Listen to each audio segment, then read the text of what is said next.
तर श्रीमद भागवतम भौतिकवाद्यांचं कशी चिरफाड करतात हे वर्णन ह्या अध्यायामध्ये आपण पाहतो. वास्तविक पाहायला गेलं तर मनुष्याचा जे आकर्षणाचा केंद्रबिंदू आहे आणि हा संसार जो फिरतोय तो एका गोष्टीच्या केंद्रबिंदूभोवती फिरतोय आणि ह्या गोष्टी जर त्याग केला मनुष्याने तर भगवत प्राप्ती त्याला अतिशय साधी सोपी आणि सहज सुलभ प्राप्त होऊ शकेल. म्हणून आपण काही गेल्या दिवसापासून जो 24 गुरु आहेत त्यांची चर्चा करीत आहोत. आणि मग ह्या 24 गुरुमध्ये उद्धवला भगवंत असं काही लपवत नाहीत. आपल्या ग्रंथांमध्ये काही लपवलं जात नाही. जे काही ते स्पष्ट सांगितलं जात आहे. आणि जेव्हा स्पष्टता असते तेव्हा नाही का आपला मार्ग सोपा जातो. समजा एखाद्या रस्त्याने तुम्ही जाता आणि तुम्हाला त्या रस्त्यावर डाऊट आहे की अरे मी तिथं हा रस्ता माझ्या गंतव्याला घेऊन जातो का, तर आपण थोडं मनामध्ये साशंक घेऊन गाडीद्वारे तेवढं चालवणार नाहीत. पण आपल्याला कळालं की नाही हा रस्ता वेगळ्या ठिकाणी घेऊन जातो, त्यावेळेस आपल्या गाडीची स्पीड वाढल्या जातो. तसं श्रीमद भागवतम हे तुम्हाला काय कर स्पष्ट सांगतं, काही लपवत नाही. ते सरळ मार्ग सांगतं की ह्या रस्त्यानं काट्या असणार आहेत, बाधा असणार आहेत, दगडं असणार आहेत आणि वाकडा तिकडा असणार आहे. पण याच्यामधून तुम्ही जर असं गेले, ह्या दगडांना पार करून गेले तर तुम्ही नाही का तुम्ही बरोबर त्या गंतव्याच्या ठिकाणी पोहोचतात. म्हणून हे जे गूढ सांगितलेले आपल्या शास्त्रामध्ये त्याला नाही का बरेच लोक कथाकार काय करतात लपून ठेवतात. श्रोत्यांना काय वाटेल, श्रोता पळून तर जाणार नाही. पण असं म्हटलं जातं आहे वक्ता आणि डॉक्टरांनी कधी लपून गोष्टी सांगितल्या नाही पाहिजे. डॉक्टरने जर एखाद्या पेशंटचा रोग सांगितला तर त्या रोगामुळं तो बरा होऊ शकेल, त्याला रोग सांगितला पाहिजे. आणि मग त्या रोगाचं ऑपरेशन कसं करायचं ते पण त्यांना सांगितलं पाहिजे. असं आहे. आणि दुसरं म्हणजे साधूने कधीच एक म्हणता ना गोडबोलेपणा नसला पाहिजे. शास्त्रामध्ये स्पष्ट दिलेले तेच जसं सांगितलं पाहिजे की ज्यामुळं लोकांना नाही का त्यांची चेतना भौतिक बाधामध्ये अटकलेली ती भगवंताकडे कशी गेली पाहिजे यासाठी त्या साधूचं काम असलं पाहिजे. साधू मीन्स कपडे घातलेला नाही, जो साधना करून साध्य प्राप्त करतो त्याला साधू असं म्हटलं जाते. तर याचं वर्णन आपल्या दिलेलं आहे. म्हणून मागच्या वेळेस काही आपण 24 गुरुचं वर्णन करतो. तर मागच्या वेळेस आपण माशी पाहिली. तर मधुमाशी काय करते, सगळीकडून मध जमा करते आणि ते जमा केल्यानंतर त्याच्यामध्ये ते खूप आसक्त राहतात. पण एक व्यक्ती येतो आणि त्या सगळ्या मधमाशांना नाही काय करतो, हलवतो आणि मध घेऊन टाकतो. तसंच इथे अवधूत ब्राह्मण नाही का त्याची तुलना एका भौतिक संसाराची त्या ग्रस्त माणूस काय करतो, सगळीकडून मध जमा करतो, थोडं म्हणजे पैसा जमा करतो. आणि त्याच्या जीवनात असे कोणी चोर बसलेले असतात की त्याच्या जीवनात नाही का ते पैसे घेऊन जातात. आणि म्हणून नातेवाईक त्यांना जास्त मोठे चोर म्हटलेले आहे. तू म्हणशील बायका पोरं ही तुझ्या मागची चोर, घे घे घे हरिनाम घे, सारी माया सोडून दे, असं भजन आहे. ट्रेनमध्ये गातात, सगळे गातात. पण ते धनाचे नाही का कितीतरी मालक आहेत. म्हणजे आपण जसं शरीर सोडलं त्याच्यात तुटून पडतात आणि ते सगळं धन आपल्या नावचं करून घेण्यासाठी मरमर चालत असते. म्हणून तिथे असं म्हटलं जात आहे, आचार्य जेव्हा मी चक्रवर्ती पाठ ठिकाणी वाचत होतो ते म्हणतात की धन आलं त्यानं जमा करावं, पण ते लुटून नेण्याच्या पहिले धनाच्या 2च गती असतात. ते जमा करून ठेवलं तर खतासारखं सोडून जात आहे, नाही तर दुसरं भोगामध्ये त्याला बाध्य करायला लावत आहे. पण धनाला 3री गती आहे, तर सत्कार्याला लावलं तर ते धन तुमचा उद्धार करतं, नाही तर तेच धन तुमच्या अधोगतीला घेऊन जाते. आणि त्याच्यामुळे त्याला दुःख, भय, चिंता आणि नेहमी तर तळमळ करत राहतो. असं मागच्या श्लोकामध्ये मला थोडक्यात वेळाच्या अभावी आपण तेही घेतलेलं.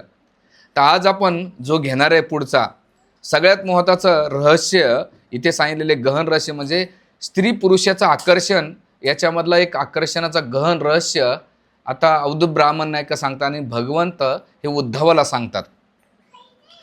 आणि जसं 5 इंद्रिय मागं पतंग मातंग कुरंग भृंग हे घेतले, मीना हाता पंचहता जो श्लोक आहे, तर त्याच्यामध्ये 5 इंद्रियानं मनुष्य 5 गतीला 5 प्राणी त्याचा प्राण त्याग करतात. आणि मनुष्य तर 5 इंद्रियामध्ये असल्यामुळे त्याची काय गती होती याचं वर्णन आपण मागच्या काही श्लोकांमध्ये केलं. आज हत्तीचं अवधूत ब्राह्मण हत्तीकडून शिकलेले आहेत. हत्ती हा बलशाली असतो, शक्तिशाली असतो. तो मोठमोठे झाडं पाडून टाकू शकतो. त्याच्यामध्ये तो मोठमोठे लाकडं पण नाही का उचलून नेऊ शकतो. पण तोच हत्तीला बंदिस्त करायचा असेल तर तो महूत काय करतो, त्याला नाही का एक मादी हात स्पर्श करायला लावते. आणि जसं मादी हाती स्पर्श केला तर तो त्या थोड्याशा इंद्रिय भोगासाठी त्या मादीच्या मागे लागतो.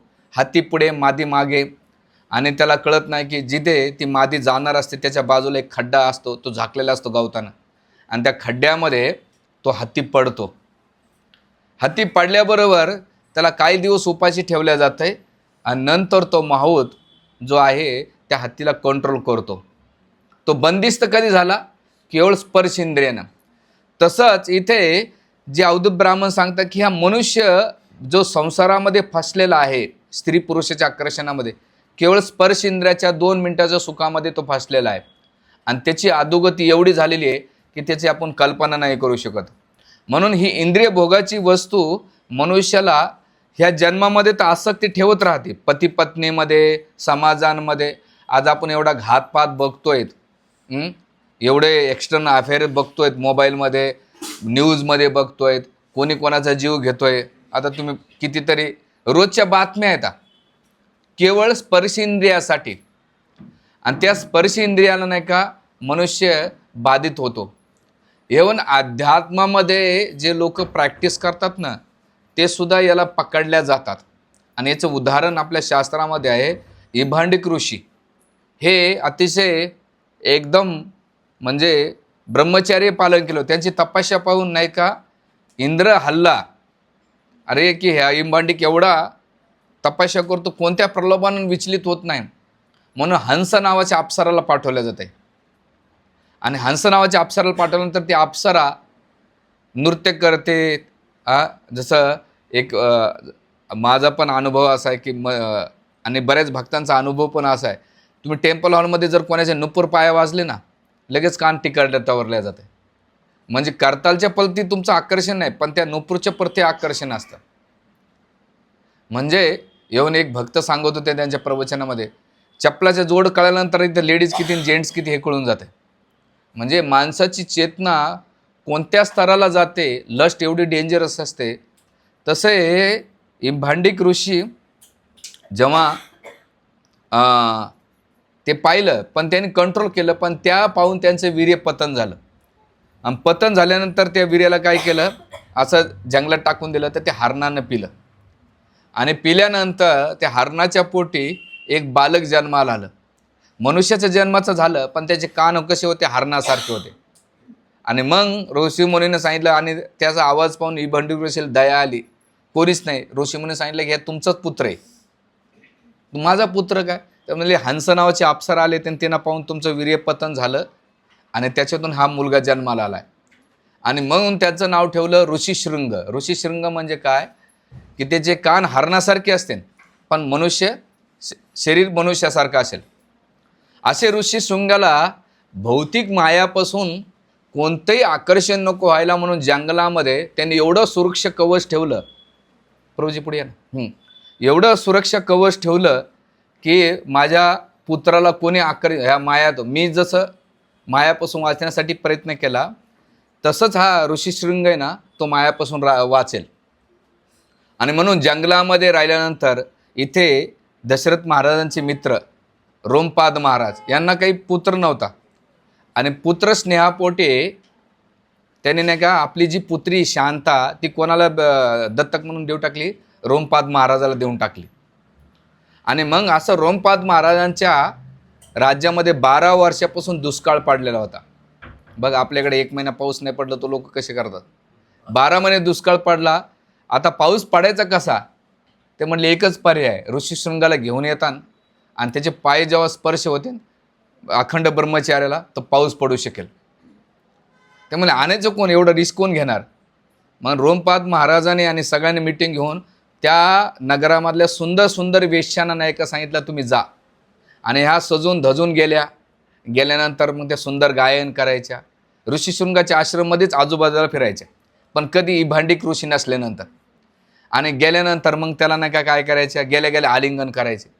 तर ऋषीशृंगाला वाटायचं बाकीचे ऋषी तर एकदम हे असायचे, पण हे ऋषी एकदम, कारण त्यानं कधी स्त्री पाहिलीच नव्हते त्याच्या जीवनामध्ये. आलिंगन घेतल्यानंतर ह्या ऋषीचं आकर्षणच वेगळं आहे. बरं एवढंच नाही, ह्या गातात बी सुंदर, बरं वाद्य बी वाजवतात.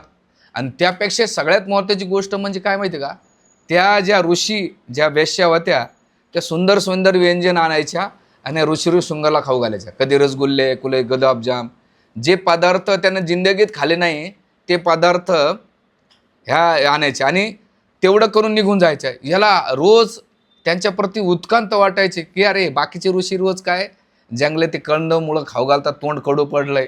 हां, आणि दुसरं म्हणजे एकदम कधी हे प्रेम करणार सुग्रकुपी असतात, पण हे किती प्रेमानं बोलत आहेत, आलिंगन किती देत आहेत, पण त्यांचा सुगंध किती चांगला आहे. असं तो त्याला कळत नव्हतं की या स्त्री का पुरुष आहे, पण एवढं आकर्षण असल्यामुळं तो दिवस रात्र त्याच्या जीवेच्या रसास्वादनामुळं, त्यांच्या आलिंगनामुळं, त्यांचा जो संगीत होतं त्याच्याप्रती आकर्षण झालं. आणि हळूहळू त्या काय करायच्या, वडायच्या. ते म्हणले रोज तुम्हाला असंच पदार्थ पाहिजे तर आमच्या याद्यात चला. हां, आणि मग ह्या घाबरून जायच्या, पण कार्य तर होतं, पण इंभांडिक ऋषी गेल्यानंतर एक करायचे. मग एक दिवस आल्या आणि काही दिलं नाही. हा ऋषीशृंग येड्यासारखा झाला त्यांच्या मागं, त्या वेश्यापुढे ऋषीशृंग मागं. आणि गेल्यानंतर रोमपाद महाराजांच्या जसं राज्यामध्ये पाऊल ठेवला तसं मुसळधार पाऊस चालू झाला आणि रोमपाद महाराज खुश झाले. पण आता ह्या संकटातून सुटायचं कसं, तर लगेच त्यांनी काय केलं, आपली कन्या शांताला नाही का ऋषीशृंगाशी विवाह करून दिला आणि राज्य पण अर्ध देऊन टाकलं. उद्या इंभांडिक ऋषी आले तर कसं. इकडे इंभांडिक ऋषी येऊन बघतात, अरे काहीतरी गडबड झाले, येऊन बघतात रोमपाद लग्न लावलं, सगळ्यांनी माफी मागितली आणि आपल्या पोराची इच्छा होते तर बाकीच्यांना काय दोष देणं. तर रोमपाद महाराज म्हणतात, आपलं इंभांडिक म्हणतात, ह्या जगातलं तुम्ही किती जरी संरक्षण करून ठेवलं मनुष्याला, तरी इंद्रिय वासना माणसाला त्याच्या ठिकाणी त्याला घेऊन जाते. म्हणून इथे जे हातीच्या शिक्षा जीवनातून स्पर्श इंद्रियाचं जिथे अवधूत ब्राह्मण सांगतात आपल्याला की प्रत्येक साधना ह्या स्पर्श इंद्रियापासून वाचलं पाहिजे. माणसाची चेतना दूषित होते आणि त्या चेतनेमुळं त्याला दुःख भेटत राहते. आणि म्हणून इथे भगवद्गीतेमध्ये भगवंत म्हणतात, यही स्पर्शच्या भोगा दुःख यवने येवते अद्यवंत कौंतेय ते न तेषु रमते बुधा. जे बुद्धिमान व्यक्ती आहे, यही स्पर्शच्या भोगा दुःख यवने येवते, या भौतिक संसाराच्या इंद्रिय भोगातून त्याला दुःखच प्राप्त होते. आणि ते कसं आहे, अद्य अंतवंत कौंतेय, याचा नाश निश्चित होणार आहे. म्हणून भागवत काय करतंय, माणसाचं पोस्टमॉर्टम करते, ओपन हार्ट सर्जरी करते. हे जर घेतलं बरं, एवढंच नाही, जसं एक कथा येते या स्पर्श इंद्रियाच्या, तुम्ही ऐकलं असेल, पण वेगवेगळ्या स्टोऱ्याच आम्हाला ब्रह्मचारी क्लासमध्ये सांगत असतात. तर बायबलमध्ये एक स्टोरी येते, एक येते सॅमसंग. तुम्ही आता सॅमसंगचा मोबाईल वापरतात ना, ते नाव कसं पडलं आणि तिची स्टोरी कशी आहे ते आता सांगतो तुम्हाला. हां, तर हा सॅमसंग अतिशय शक्तिशाली होता आणि शत्रू पक्षामध्ये त्याला जिंकणं अशक्य होतं. म्हणे याला जिंकायचं तर कसं जिंकायचं, हतबल झाले. तर त्याने डील याल नावाची एक सुंदर नाही का एका स्त्रीला, तर 9 तरुणीला नाही का पाठवलं. ही डील याल नावाची जी सुंदर स्त्री होती, तिचं सौंदर्य पाहून हा सॅमसंग आकर्षित झाला. थोडं पुढे आकर्षित झाल्यानंतर ही जी डील याल काय करायची, रोज सॅमसंगला दारू पाजायची आणि दारू पाजून नाही का त्याला विचारायचं की तुझा मृत्यू कसा आहे. तर तो सांगायचा की जे लताबिली असतात ना, त्या बांधल्यानंतर मी लगेच पराजित होतो. आणि मग हे काय करे, दारूच्या नशामध्ये हे शत्रू सैनिक काय करे, लता घ्यायचे एक आणि त्याला बांधून टाकायचे. पण जसे सैनिक आल्यानंतर तो काय करायची, ती दोरी तोडून टाकायचा आणि पुन्हा सैनिकांना मारून टाकायचा. तर समोरची पार्टी विचार करू लागली की अरे याने तर खोटं सांगितलं. हे डील याला म्हटले, अरे तुला फसवलं. मग एकदा फुल दारू पाजली आणि पुन्हा त्याला विचारलं, तुझ्या मृत्यूचं कारण काय, तुला कसं पराजित केलं. म्हणजे सोपं आहे, जी नारळाची दोरी असते ना त्याच्यापासून बांधलं ना, मी लगेच नाही का पराजित होतो. आणि मग ह्या डील यालच्या सांगण्यावरून दारू पाजली आणि त्याला बांधलं. पुन्हा शत्रू सैनिकांना आक्रमण केलं आणि ह्या सॅमसननं काय केलं, ती दोरी तोडली आणि पुन्हा शत्रूला पराजित केलं. तर तो समोरचा राजा म्हटला की तुला तो फसवतोय, तो असं काहीतरी कर की तो तुझ्या अधीन झाला पाहिजे. तर त्यावेळेस ह्या डिलियालनं काय केलं, आणखीन दारू पाजली आणि त्याला विचारलं, आज जर तू रहस्य नाही सांगितलं तर मी सोडून जाईन. कारण स्पर्श इंद्र त्याला मैथून सुखाचा आनंद दिला, चांगले चांगले व्यंजन खाऊ घातले, दारू पाजली आणि त्याच्यामध्ये तो एवढा वेडा झाल्यानंतर त्यावेळेस त्यानं सांगितलं की माझी शक्ती ना माझ्या डोक्याच्या केसामध्ये. आणि मग दारू पाजल्यानंतर त्याचे केस पूर्ण भादरले आणि गेल्यानंतर त्याला पराजित केलं.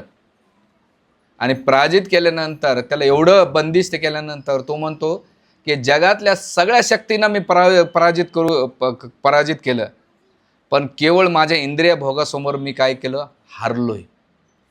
म्हणजे इथे मोठमोठे व्यक्ती त्या सौंदर्यानं आणि त्या स्त्री पुरुषाच्या आकर्षणानं बांधल्या जातो. जे म्हणून हे आकर्षण कशाचं आहे, जडवत शरीर, एक दुसरं जडवत शरीर दुसऱ्या जडवत शरीराच्या प्रती आकर्षण होते आणि हे याला बद्ध अवस्था म्हटल्या जाते. मुक्त अवस्था काय, तो या संसारात राहून मुक्त असतो, कारण त्याला जगातलं कोणताही वेग त्याला बाधित करू शकत नाही. पण जो बद्ध जीव असतो, डोळ्यानं पाहणे, कानानं ऐकणे, जिभेनं खाणं, त्वचाचा स्पर्श इंद्रिय करणं, हे जेवढं त्याला दिसतो तो बाहेरून मुक्त, पण आंतरिक त्याची चेतना याच्यामध्ये बद्ध होते. म्हणून बद्ध जीवात्मा आणि मुक्त आत्मा हा शब्द तुम्ही ऐकला असेल. मुक्तात्माच्या समोर किती प्रलोभन आले तरी त्याला विचलित करू शकत नाही, पण बद्ध जीवाच्या समोर त्याने किती जरी फिलॉसॉफी ऐकली, वर्षानुवर्षे तो साधनेमध्ये राहिला, ब्रह्मचारी जरी पालन केलं, पण त्याच्यासमोर इंद्रिय वासना आल्यानंतर त्याला ती नष्ट करत राहते. म्हणून इथे जे देहात्मबुद्धी जोपर्यंत राहीन तोपर्यंत आपल्याला ह्या संसारामध्ये बद्ध राहून, तुम्हाला एवढंच काय, मनुष्यामध्येच नाही प्राण्यामध्ये डुक्कर ते काय करतंय, गटारीमध्ये राहतंय, त्याचं भोजन काय, गरम गरम विष्ठा. पण अशा याच्यामध्ये सगळ्यात जास्त इंद्रिय भोगाचा जो टाईम आहे ना, पुरुषाचा 1 मिनिटाचा किंवा बाकीच्या प्राण्यांचा काही सेकंदाचा असतो, पण डुक्कर सगळ्यात जास्त मैथून सुख घेत असते.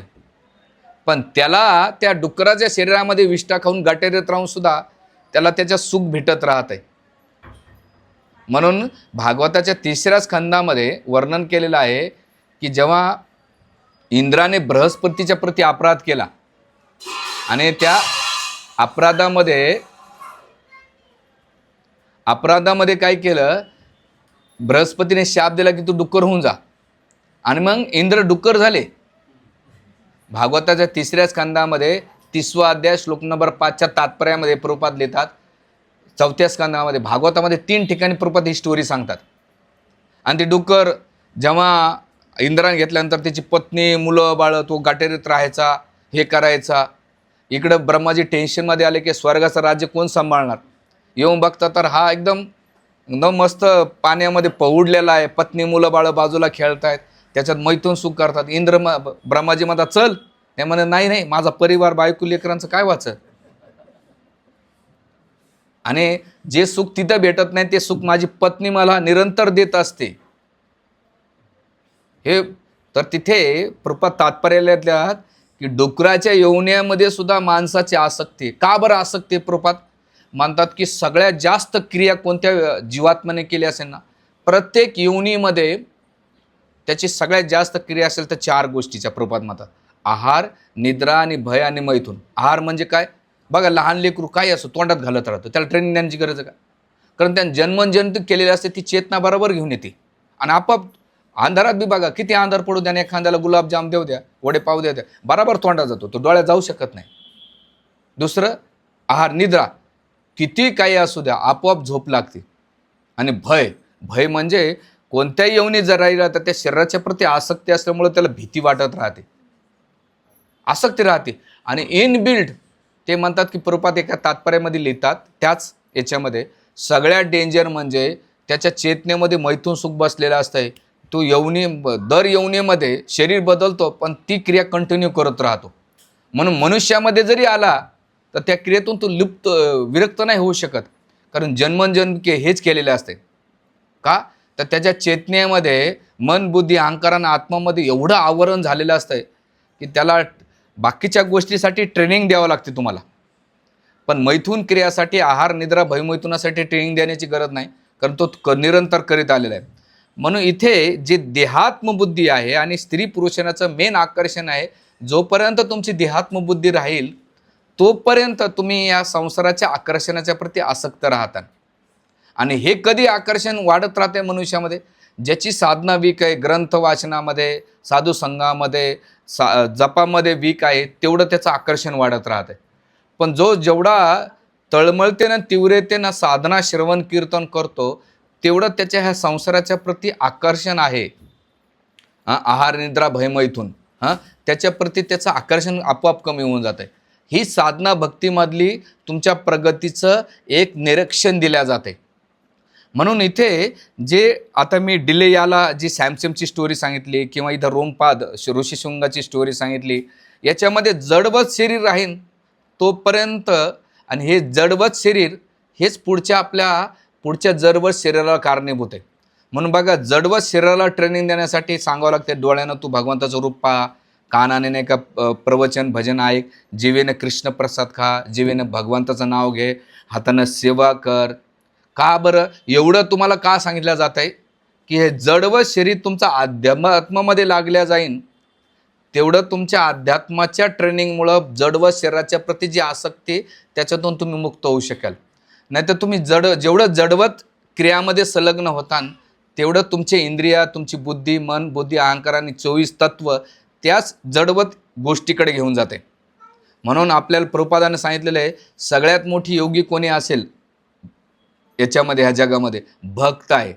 कारण की योगी तिथे मनानं कंट्रोल करून इंद्रियांना संयम करतो, पण त्याचं पतन होण्याची शक्यता आहे, जसं सौबरी मुनीचं. पण प्रभुपाद म्हणतात जो भक्ती करतो तो सगळ्या इंद्रियांना नियंत्रित करून तो सगळ्यात मोठा योगी. आणि म्हणून भगवंत गीतेमध्ये म्हणतात अर्जुनाला, तस्मात भव योगी अर्जुना. अर्जुना काय करतो? योगी बन. तो अर्जुन तर ग्रस्त होता, पण कोणता योगी? प्रभुपाद म्हणतात की सगळे इंद्रिया भगवत सेवेत लावल्या पाहिजे. जसं मी आता सर्व सिंचर होतो, एका ग्रस्ताला फोन केला होता, म्हणलं प्रभूजी DT वर्शिपला या. म्हणे प्रभूजी आठवड्याला 3-3 दिवस, आणि त्याची ड्युटी 10ला असते. अहो 3-3 सेवा मला सांगता तुम्ही. तर माझ्या डोक्याला असं हाणून घ्यावं असं वाटलं, का रे ग्रस्तामध्ये टॉपमोस्ट सांगितलेलं DT वर्शिप सांगितलेलं आहे, पण ते बाकीच्या ऑफिसमधल्या ड्युट्यासारखा हा मोजतोय. म्हणजे तू सेवा तुझ्या स्वतःच्या प्रसन्नासाठी करतो का कृष्णाच्या प्रसन्नासाठी करतोय? आणि तिथे तुमचं शुद्धीकरण होणार आहे. आमचे आनंद मुकुंदप्रभू मागून मागून त्यांना सेवा कोण देत नाही. आनंद उपराणी माताजी त्यांना मागून कोणी सेवा देत नाही. काही ब्रह्मचारी आमचे अद्भुत हरिप्रभू ते असे 7 दिवस जरी दिले तरी ते नाही म्हणत नाही. आणि इकडे वेगळंच आहे. तर सांगायचा मुद्दा काय की हे जे आकर्षण आहे संसाराच्या प्रति स्पर्श इंद्रियाचं, म्हणून इथे याला लिक्विड ब्युटी म्हटलं जातं. तुम्ही भक्तिरस समृद्ध शिंदेमध्ये एक स्टोरी ऐकली असेल, लिक्विड ब्युटीची स्टोरी ऐकली असेल. एक युवराज नाही का रस्त्यानं जात असतो, राजाचा पुत्र घोड्यावर जात असतो, सैनिक असते, सुंदर संजोर धरून बसलेला असतो. आणि त्यावेळेस तो एका सुंदर तरुणीला तो पाहतो. जसं पाहिल्यानंतर तो एवढा आकर्षित होतो, तो म्हणतो विवाह करीन तिच्याशीच करून मी. आणि गेल्यानंतर तो लग्नाचं तिला नाही का प्रपोजल देतो की लग्न कर माझ्याशी. काय कारण काय? ते म्हणले की ह्या जगामध्ये तुझ्यासारखी सुंदर स्त्री मी कुठंच पाहिली नाही. म्हणे अच्छा, म्हणजे तुम्हाला विवाह करायचा, ते काम करा, 8 दिवसांनी या. आणि नंतर 8 दिवसांनी राजा आल्यानंतर शेजारी पाजा विचारलं की अरे मी सगळ्यात सुंदर स्त्री पाहिली ती कुठे आहे? हे म्हणे काय समोरच आहे. तिला विचारलं काय ग तुझं सौंदर्य कुठे गेलं? म्हणलं माझं सौंदर्य तर त्या मटकेमध्ये आहे. कुठे? मटकेमध्ये. म्हणे मटकेमध्ये? म्हणे जाऊन पहा. जसं गेलं की नाक दाबलं. काय हे काय? म्हणले तुम्ही गेल्या तेव्हापासून नाही का मी जुलाबाच्या गोळ्या आणि ओमिटिंगच्या गोळ्या घेतल्या होत्या. ओमिटिंग करायचे त्या मटक्यात भरायचे आणि जुलाब करायचे आणि त्या मटक्यामध्ये ठेवायचे. 10 दिवसामध्ये माझं सगळं सौंदर्य काढून नाही का मी त्या मटक्यामध्ये भरून ठेवले. आणि मग जेव्हा त्यानं पाहिलं की ज्या सौंदर्याच्या प्रति मी आकर्षित झालोय ते सौंदर्य म्हणजे काय? Liquid beauty. आणि प्रभुपाद म्हणतात की ग्रस्त भक्त का असेना किंवा कोणी साधक का असेना, ब्रह्मचारी संन्यासी की एवढ्या वर्ष राहून त्यांचं आकर्षण त्या लिक्विड बॉडीच्या प्रती राहिले. असं नाही की स्त्रीच्याच प्रती, स्त्री पण पुरुषाच्या प्रती. म्हणून हे इथे जी आपल्याकडे एवढं उद्धव गीतामध्ये भगवंत आपले अवधूत ब्राह्मणांच्या का सांगतायत, आपल्याला वाटत अरे किती डेंजर आहे हे. पण आपल्यासमोर आपलं ओपन हार्ट सर्जरी चालू आहे. आपल्या हृदयामध्ये काय, बाहेरून काय आणि आंतरिक काय, त्यासाठी साधकांनी आपण ह्या गोष्टीपासून किती वाचलं पाहिजे. आणि जडवत शरीर राहिलं तर जडवत शरीराच्या प्रती प्रेम होईल. म्हणून जडवत शरीराने भगवंताच्या प्रती, भगवंताच्या क्रियाच्या प्रती प्रेम वाढवलं पाहिजे. आपल्याकडे कृष्ण प्रेम का सांगितलेलं आहे, आपल्याला मला कृष्ण प्राप्ती हो जाय, कृष्ण प्रेम की प्राप्ती होईल. पण या संसाराच्या प्रती प्रेम सुटलं तर कृष्णाच्या प्रती प्रेम होईल, तोपर्यंत होऊ शकत नाही. लिक्विड ब्युटीच्या मागे लागतात, स्त्री पुरुष असेल तर तो सोडून द्या कृष्ण प्रेम. म्हणून इथे तुकाराम महाराज एका अभंगामध्ये म्हणतात की हे नश्वर जोपर्यंत शरीर आहे. आता याचा अर्थ प्रवचन ऐकल्यानंतर तुमचं 2 मिनिटाचा वैराग्य राहील, पण प्रभुपाद मानतात की वारंवार आपण ह्या गोष्टीपासून वयानुसार आपण ह्या गोष्टीपासून निवृत्ती आणि निवृत्त झालं पाहिजे. निवृत्ती कशातून होते, ड्युटीमधून. आपलं एखादा मग निवृत्त झाला कंपनीमधून, याच्यामध्ये त्याला म्हणतात ड्युटीतून निवृत्त होणं. पण निवृत्ती म्हणजे विषय वासनातून निवृत्ती होणं, हे खूप महत्त्वाचा विषय. तुकाराम महाराज म्हणतात याच्यामध्ये की परस्त्री म्हणता माता चित्त लाजवेती चिता. बाहेरून तो माताजी म्हणतो, पण काय चित्त लाजवेती चिता, मनामध्ये काय, अरे काय मला काय भेटले असतं किती बरं झालं असतं. काय बोलिल्या तोंडे मना माझे कान कोंडे. तोंडानं काय बोलतो पण मनात कान कोंडा असतो. धर्मधारिष्ट गोष्टी सांगे उष्ट हाती नुडविया कांग. धर्माच्या गोष्टी तर गप्पा मारतो मोठमोठ्या, पण मनामध्ये काय, उष्ट हातानं नाही का ते खाण्याची इच्छा होते. उष्ट खायला किती लोकांना आवडतं. आजकाल तर ते येडे येतं, मी पाहिलं रस्त्याने ते आईस्क्रीम तू अर्धे खा मी अर्धे खातो, पुन्हा ते गोळे याच्या तोंडातलं त्याच्या तोंडात. काय विकृतीपणा आलाय. पुन्हा ते वडापाव मी तू खाय अर्धा खाय. मला अरे कुत्रेसुद्धा एका ताटात खात नाहीत, त्यांचे ताटं वेगळं राहते. ते तर आजकाल तर एवढा हिदगेडपणा झाला आहे, एवढा वल्गरपणा झाला आहे की कळतच नाही. तो दात घासतो का नाही, ब्रश करतो का नाही, काय किती लागटपणा आहे. त्याच्यावर न बोललेलं बरं आहे. हे एकदा अमुक लीला प्रभूंचं ऐकत होतो की मनुष्य होटाच्या प्रती भिगे होट तेरे प्यासा दिल मेरा, असे लोक गाणं म्हणतात ना. पुन्हा होटांमध्ये अमृत तुझ्या. काय अमृत आहे होटांमध्ये. मला एक ग्रस्त म्हटलं, अहो मी बायको लेकरांची सेवा करतो. म्हणलं नाही, बायको लेकराची सेवा करत नाही, इंद्रियाची सेवा करतोय. ती इंद्रियाला सुख देत असेल तोपर्यंत सेवा करतो, आणि ती का तुझी सेवा करते, तू तुझ्या एकूण एका, तुम्ही एकूण एकाची इंद्रियाची सेवा करता तोपर्यंत तुमचं प्रेम. इंद्रिय बागा होऊ द्या, भांडण होतात, एकूण एकाचे दुश्मन बनतात इंद्रिय भोगामध्ये. आणि माझ्याकडे कितीतरी कप्पल येतात काउन्सिलिंगसाठी. का, माझी पत्नी माझे पती मला नाही का हॅपी ठेवत नाहीत. म्हणजे याचं प्रेम कसं आहे, जोपर्यंत शरीर स्तरावर आहे तोपर्यंत प्रेम नाही, वास्तविक इंद्रिय संतुष्टीचा बाद आहे. म्हणून तुकाराम महाराज इथं काय म्हणतात, उष्ट्या हाते नुडवी काग. अरे तू काय, जे जे कर्म वशी अंगे ते ते आठवी प्रसंगी. जे जे कर्म वशी अंगे, तुमचे जे कर्म अंगी वसलेले आहेत ते ते आठवी प्रसंगी, तुम्हाला त्याच गोष्टी प्रसंगामध्ये आठवत राहतात. मग तुका बोला तसे चाले, तुका म्हणे तो अनमोल. की तुमचं जीवन शुद्ध आणि पवित्र ठेवा. ज्या शुद्ध आणि पवित्रामुळं काय होईल, भगवंत आकर्षित होतात. बघा आपण बी कधी कधी जिथं स्वच्छ जागा असेल तिथं सगळे जाला बसतात, आवडतं ना. घाण असू दे, कोण बसायला आवडतं कोणाला. तसंच भगवंताला आपल्या हृदयात जर बोलवायचं असेल तर तुमचं हृदय नाही का स्वच्छ पाहिजे, तुमची चेतना शुद्ध पाहिजे. म्हणून चैतन्य महाप्रभू चेतो दर्पण मार्जना. तर चित्तामध्ये एवढं जर ते कामवासना जर बसलेली असेल तर ती क्रियामध्ये येत असते. काही जण ते डिस्कशन करत राहतात.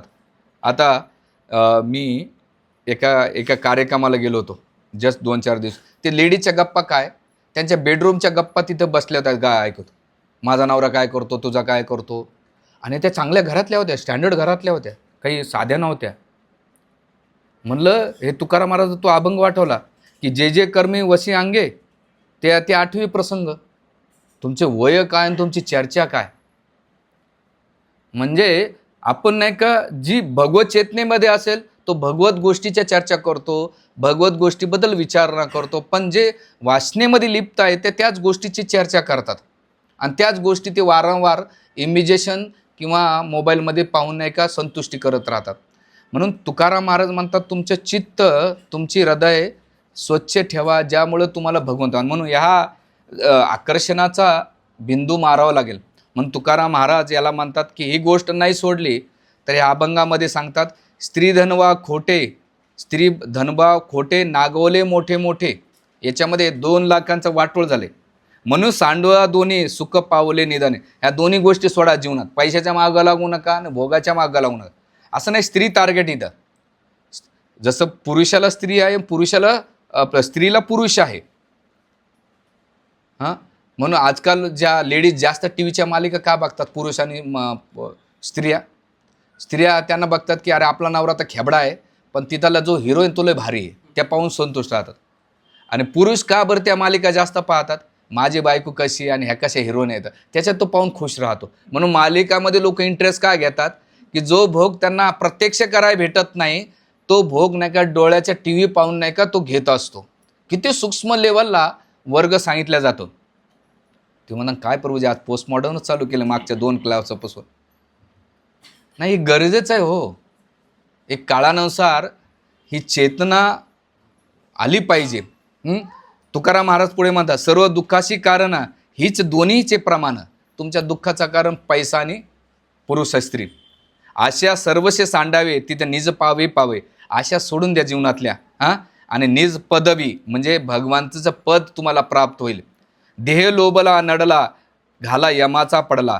जो हे देह त्याच्या ठिकाणी घालतो धनाने भोगाच्या वरती तो यमाचा पाहुणा बनतो, यमाचे दंड पडतात. तुका म्हणे निरपेक्ष काही न धरावी अपेक्षा. भक्ती कशी असली पाहिजे, निरपेक्ष भावाने असली पाहिजे, ज्यामुळे तिथे अपेक्षा ठेवली नाही पाहिजे. आणि याच्यामध्ये तुकाराम महाराज म्हणतात प्रार्थना करता पांडुरंगाला. आता तुकाराम महाराज ग्रस्त होते बरं. किती लेकरं होते त्यांना माहिती आहे? 3 लेकरं होते. 4 होते. 3 पोरीने 1 पोरगा होता. 3. भक्तिविनोद ठाकूराला किती होते? पण भक्तिविनोद ठाकूर नाही 3 नाही 10 लेकरं होते. नाही 10. पण भक्तिविनोद ठाकूर काय म्हणतात, गोपीनाथ मम मन दिवसन विषय दुर्लभ आपला विषय दुर्जन सदा कामे रत किच्छू नाही मोर गुण. जे आचार्य आपल्या गुरुशिष्य परंपरेमध्ये काय म्हणतात, 10 लेकरं असून सुद्धा काय म्हणतात, गोपीनाथ मम निवेदन सुन सदा कामे रत किच्छू नाही मोर गुण. का बरं सांगतात की सदा कामे रत. म्हणून हे भजन आता मी कधी ह्याच्यानंतर जे भक्तिविनोद ठाकूराचे भजन आहे त्याच्यावर घेणार. ते भजन एवढे पॉवरफुल आहेत. त्या भजनाचा आपण घरी गेल्यानंतर अभ्यास केला. त्याच्यामध्ये आपली पण हार्टचं ऑपरेशन केलेलं आहे. कसं प्रेम असलं पाहिजे, कसा विरह भाव असला पाहिजे त्याचं वर्णन केलं. बरं, भक्तिविनोद ठाकूर तुकाराम महाराज काय म्हणतात, प्रार्थना करतात पांडुरंगाला. अशी पॉवरफुल प्रार्थना करतात जे भगवत भक्तीच्या आणि वैकुंठवासातून आलेले आहेत भगवंत. तुकाराम महाराज काही कोणी साधारण नाहीत. उठता बसता त्यांचं भगवत नाव. पण ते सुद्धा काय करतात प्रार्थना. ते म्हणतात स्त्रियाचा तो संग नको नारायणा काष्टक्य पासेन मृतिकेचा. पांडुरंगा स्त्रियाचा तो संग नको नारायणा. काष्ट म्हणजे लाकडाची, पाषाण म्हणजे दगडाची आणि मृत्तिकेची पण नाही, मातीची पण नाही. न आठवे देव न घडे भजन लालचेलो मन आवरेना. काय होतं ह्या गोष्टीमुळं, काय भजन आठवत नाही, देव आठवत नाही, भजन आठवत नाही. लालचवले मन आवरेना. पांडुरंगा माझं मन नाही का लालचावलेलं आहे त्या भोगाच्या प्रती, ते पुरुष असू का स्त्री असू. मग तुका महाराज म्हणतात पुढच्या ह्याच्या, दुष्टमुखे मरण इंद्रियाच्या द्वारे लावण्य ते खरं दुःखमुळं. की माझ्यासमोर माझ्या इंद्रियामुळं माझं मरण होतंय. काय दुःख मुख्य मरण इंद्रियाद्वारे. माझं मरण कुठे आहे, ह्या इंद्रियाच्या द्वारे. आणि लावण्य खरं दुःखमुळं. ह्या जगातले स्त्री पुरुषाचं सौंदर्य पाहून हे दुःख मुळाचं कारण आहे. तुका म्हणे जरी अग्नी झाला साधू परी पाव बांधू संगष्टने. ते म्हणतात की साधू जरी अग्नी जरी झाला मेला तरी तो सुटू शकत नाही. म्हणून असं म्हटलं जाते, जी स्त्री मेल्यानंतर तिच्या साडीच्या घड्या दिसतात ती पवित्र शुद्ध असते. पहिल्या काळात, आता कोणी बघत नाही, पण ज्या पतिव्रता स्त्री असतात त्यांच्या साडीच्या घड्या किंवा लुगड्याच्या घड्या दिसतात. आणि जो ब्रह्मचारी नैष्टिक ब्रह्मचार्य पालन करतो त्याची आग्नी नाही का पवित्र माटल्या जाते. तर इथे तुकाराम महाराज म्हणतात की साधूने आग्ने जळून गेला तरी चालेल, पण तो संग नाही केला पाहिजे. साधू ह्या शब्दाचा अर्थ काय? सगळे जे साधनामध्ये साध्यरत आहे त्यांना साधू म्हटल्या जाते. म्हणजे आग्नेने तुमचं शरीर भस्मसात होऊ शकते, पण भौतिक भोगानं तुमचा आत्मा हा शब्दाचा अर्थ ईशुपनिषदामध्ये सुसाईड सांगितलेलं आहे. 2 प्रकारचे सुसाईड. एक प्रकारची शरीर प्रकारची सुसाईड म्हणजे शरीराचा नाश करते, पण जे विषय वासनामध्ये लिप्त आहे ते आत्म्याचं सुसाईड करतात.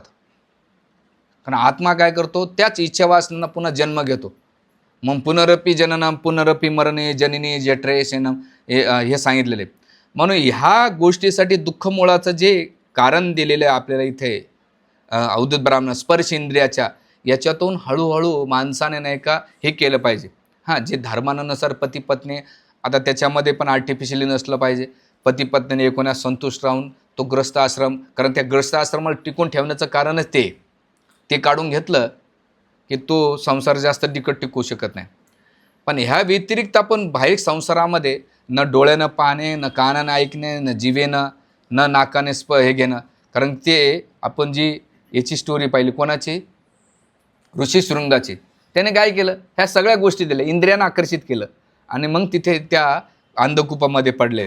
आणि हे पडल्यानंतर इथे अवधूत ब्राह्मण सांगतात की स्पर्श इंद्रिय, मी हत्तीकून हे शिकलो आहे की तो खड्ड्यात पडतो स्पर्श इंद्रियामुळं. तसंच जो व्यक्ती स्पर्श इंद्रियाला आशिक्त होतो तो ह्या संसारूपी ग्रह अंधकूपामध्ये पडत राहतो आणि तो कधी बाहेर निघेल माहीत नाही. याचं वर्णन केलेलं. आणि मग अवधूत ब्राह्मण आता काय करतात? पुढचं गुरु सांगतात. आता पुढचे गुरु कोण आहेत? पिंगळा वेश्याबद्दल ते बोलतात. बघा, संलग्न येतात त्या स्टोरी.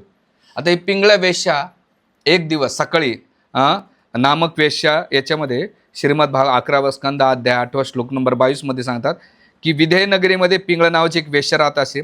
तिच्याकडून काय शिकलो आता मी तुला कथन करीत आहे, असं अवधूत ब्राह्मण सांगतात आपल्याला यदूला. ते म्हणतात की एक पिंगळा वेश्या अतिशय सुंदर धजून त्या दिवशी ती सुंदर साडी घालते, सुंदरचं शृंगार करते, आपल्या केसांना विचारते आणि एवढं शृंगार केल्यानंतर ती काय करते? आपल्या दारामध्ये उभा राहते. राहून नाही का ती ग्राहकाची वाट बघत असते. अरे तो व्यक्ती तो धनवान दिसतो, तो मला सुख देईन आणि धन देईल. तो इकून येतो पण तो निघून जातो, इकून येतो तो पण पाहतो. ती प्रत्येकाला आशेनं बघायची. आणि असं करता करता तिन्ही सांदापासून तर मध्यरात्रीपर्यंत तिनं हजारो पुरुषांना पाहिलं आणि मनात विचार करायची, हा पुरुष येईन आणि मला संग देईन, सुख देईन, आनंद देईन आणि त्याच्यापासून मी संतुष्ट होऊन मला धन प्राप्त करेल. असं करता करता तिची मध्यरात्र झाल्यानंतर तिला एक साक्षात्कार झाला. काय साक्षात्कार झाला? की अरे उदासीनता आली तिच्या जीवनामध्ये की मी ज्या लोकांकडून आशा ठेवते की हे लोक मला सुख देतेन, समाधान देतेन, संतुष्टी देतेन, पण हे व्यक्ती मला एक हाडामासाचे येतं. एक हाडामासाचा व्यक्ती दुसऱ्या हाडामासाला काय सुखी संतुष्टी ठेवू शकतो? राधेश्यामपूर एका प्रवचनात सांगते, एक हात दुसऱ्या हाताला किती आनंद देऊ शकतो? देऊ शकतो का? एक हात ह्या हाताला किती आनंद देतो? अरे आपलं शरीर, आता मला 2 दिवसांनी दाताचं रूट कॅनल केलं, बाबा बाबा बा काय सांगावं, आतापर्यंत गुलाबजाम खाल्लेला त्याचा आनंद कधी जाणवला नाही, पण 2 दिवसामध्ये एक घास खायचा तर दिवसा तारे दिसतात. आणि पाणी प्यायचं म्हटलं तर असं वाटतं नको रे बाबा. तर म्हटलं एक इंद्रिय आपल्याला कधी आनंद कमी दिला पण साला दुःख जास्त देते. तर मग ह्या पिंगळा वेश्या ती विचार करू लागली की आशाच्या किरणामध्ये, आणि त्यावेळेस तिला नाही का एक श्लोक सुचला. ती म्हणती की आशा ही परमम दुःखम नैराशी परम सुखम यथा उदितची कांतास्य सुखम सुखम पिंगला. की आशा ही माणसाला काय करते? दुःख देते. आशा ठेवत राहते की मला हा व्यक्ती सुख देऊ शकेल, ही वस्तू सुख देऊ शकेल, पण नाही. पण आशापासून जेव्हा निराशा येते, जेव्हा दुःख येते, दुःख हे तुमच्या अध्यात्माची सुरुवात आहे. म्हणून इथे ते एका तात्पर्यामध्ये ते प्रपात खूप सुंदर लिहितात याच्यामध्ये श्लोकांमध्ये सुखदेव गोस्वामी ते म्हणतात की जी भौतिक हृदयामध्ये नित्य असणारा जो व्यक्ती आहे, मला त्याच्यापासून काय भेटलं, मी ज्यांच्याकडून आशा ठेवली आतापर्यंत मला त्यांच्यापासून केवळ दुःख, भय, चिंता, शोक आणि मोह दिला. अशा लोकांच्या प्रती मी आशा ठेवली की हा व्यक्ती जो स्वतःमध्येच दुःखामध्ये तो व्यक्ती भयामध्ये आहे, चिंतामध्ये, शोकामध्ये आणि मोहामध्ये फसलेला आहे, तर जो त्याच्यामध्ये फसलेला तो मला सुख कुठं देऊ शकेल. आणि अशा मी अज्ञानी आणि हाडामासाच्या शरीराच्या प्रती मी आशा ठेवते, तर मला सुख कुठं भेटेल. आणि मग मंगळावेशा स्वतःचं आत्मपरीक्षण करते. ती म्हणते हे घर नाही, एका झोपडीप्रमाणे. झोपडी काय केल्या जाते, पहिले लाकडाने बांधल्या जाते आणि बांधल्यानंतर त्याच्या गवत टाकल्या जाते आणि त्याला आवरण केले जाते कवलर, आणि मग ती सुंदर दिसते. तसं पिंगळा वेश्या ह्या श्लोकांमध्ये म्हणते की आपलं शरीर नाही काय का याच्यामध्ये घरासारखं आहे, त्याच्यामध्ये जे लाकडं आहेत ना ते हाडं येतं आणि त्या हाडावर मांसाचं, रक्ताचं, वीर्याचं आणि मज्जाचं नाही का आवरण केलेलं आहे आणि आवरणावर एक सुंदर कवर केलेलं आहे. जसं म्हणतात पॅकिंग खूप, आता मी कुरकुरे बघतो ना, पॅकिंग लय भारी असते, पण जेव्हा ते पाकिट, आता जर मी याला गेलो होतो केदारनाथला, तर एका भक्तानं कुरकुरे दिले, म्हणले प्रभूजी खा.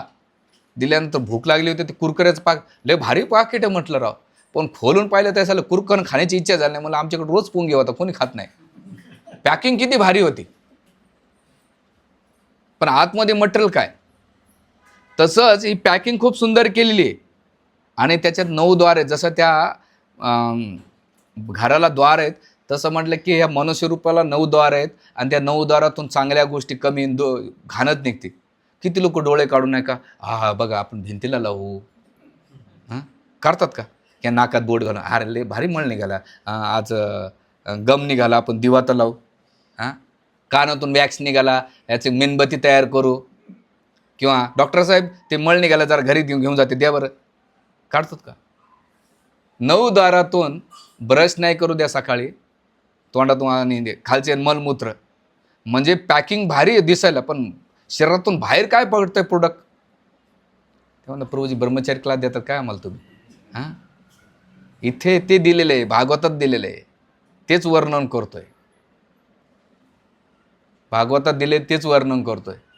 म्हणून 9 द्वारातून जे शरीर त्याच्यातून घाण निघते, त्या शरीराच्या प्रती आपण हे झालं नाही पाहिजे. म्हणून पिंगळा वेशाला साक्षात्कार झाला की ज्या आशा, जे शरीर मला एवढं वेदना आणि माझ्या शरीराचा झाला होता, तिला साक्षात्कार होतो, उदासीनते येते आणि म्हणते जे भगवंत कितीतरी जन्मांतरपासून माझ्याकडे आशेनं वाट बघतात येतील, आणि ते म्हणते की नाही, ज्या भगवंता नारायणावर माझं प्रेम असायला पाहिजे. मी या भौतिक संसार कोण्या लोकांच्या प्रती प्रेम ठेवलंय की जे स्वतःच दुराचारी आहेत, याभिचारी आहेत, मांसाहारी आहेत, नशापाणी आहेत, अशा कितीतरी लोकांचा मी संग केला केवळ मी धनाच्या आशासाठी.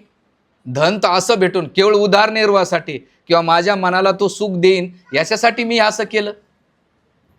तू माझ्या जीवनाला धिक्कार आहे. आणि म्हणून तो एपिसोड वाचा, प्रत्येकानं वाचलं पाहिजे. आणि मग भागवताच्या 3ऱ्या स्कंदामध्ये 27-28 अध्याय ना, भगवान कपिलदेव माता देवतेला खूप डिटेल्स वर्णन करतात.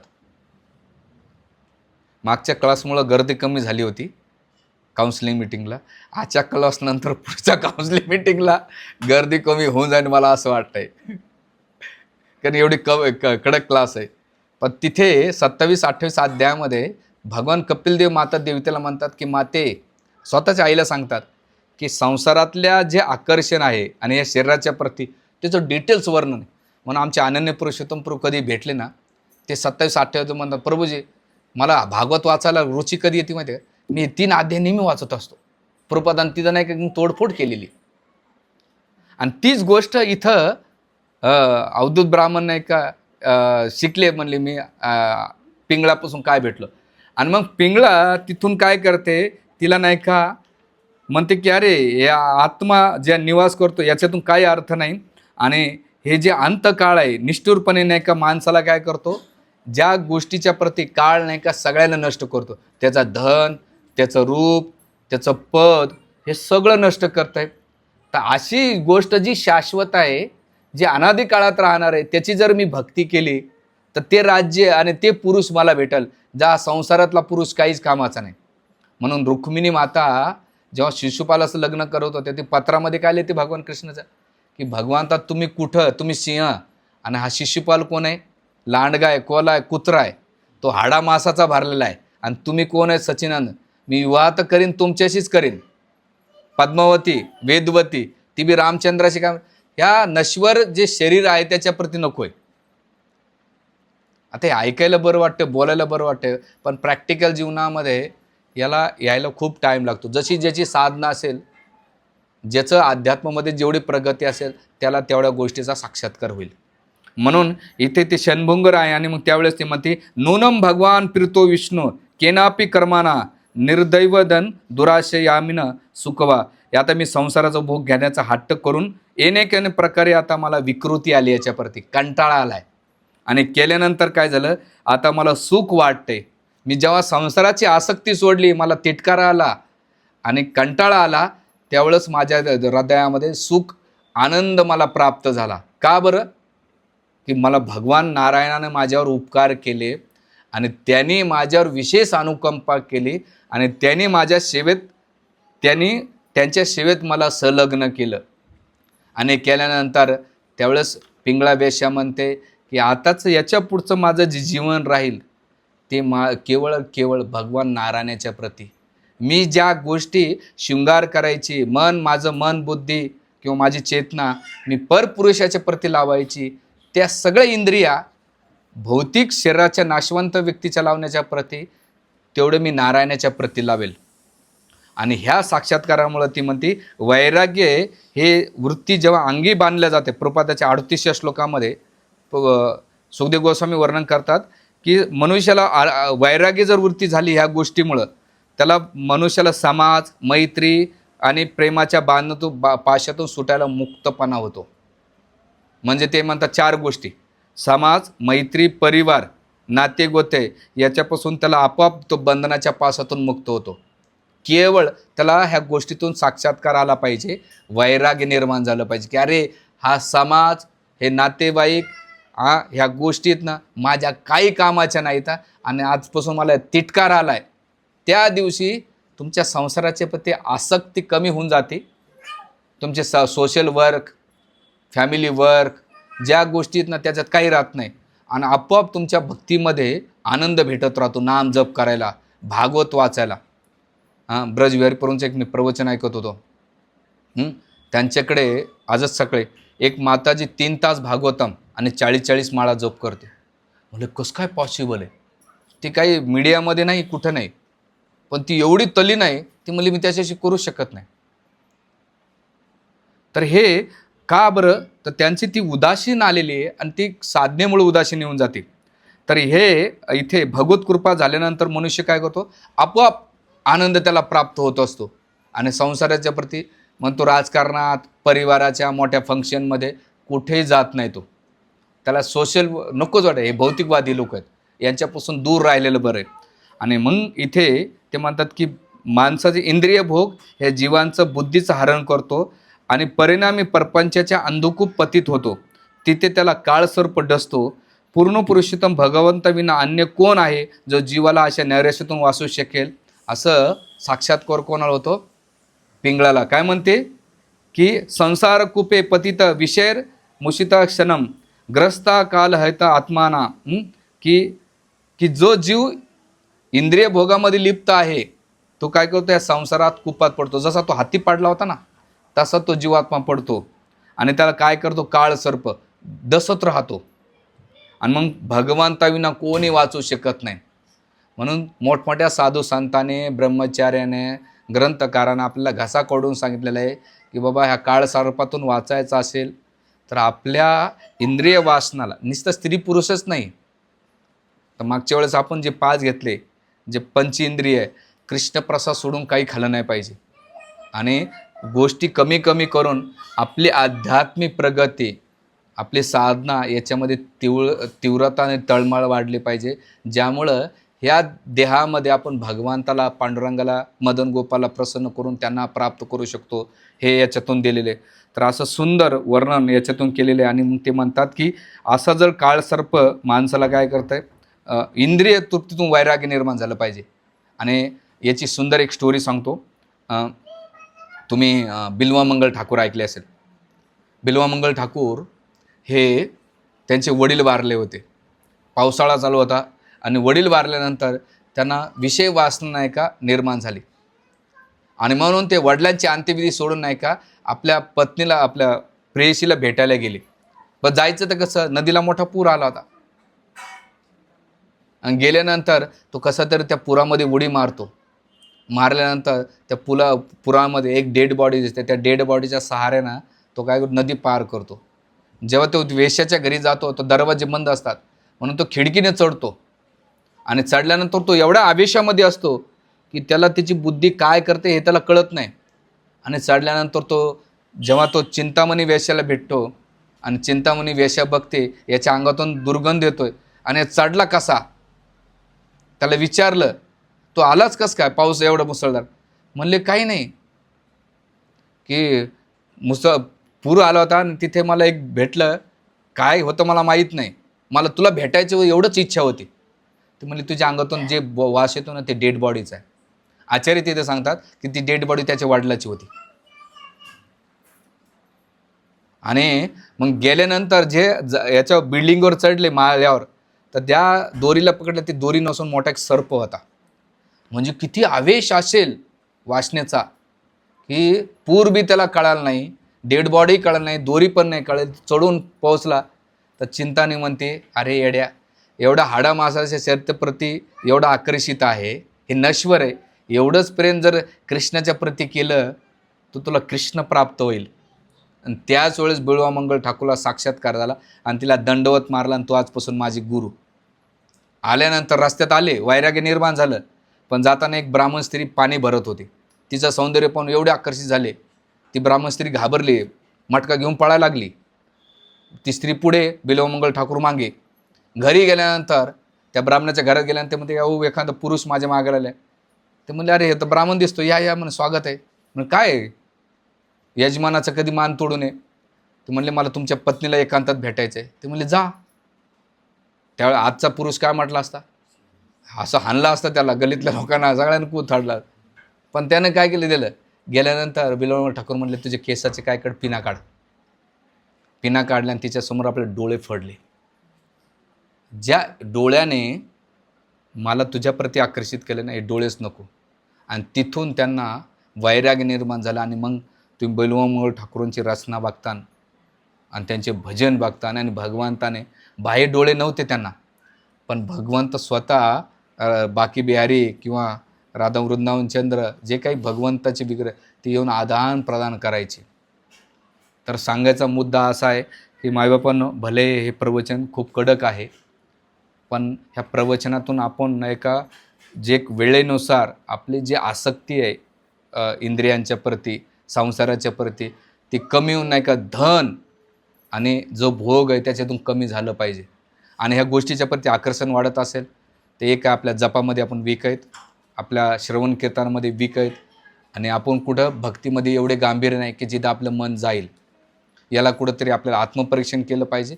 आणि इथून आपल्याला कुठं गेलं पाहिजे हे प्रत्येकाने एक विचार करून त्याचा अंमल केला पाहिजे. आणि चिंतन मनन करून त्याला तशी प्रॅक्टिस केली पाहिजे. हे एवढं सोपं नाही. याला एकच आहे, प्रार्थना करणं, प्रॅक्टिस करणं. किंवा ह्या जन्मात नाही, पुढच्या जन्मात किती जन्म घ्यावं लागते.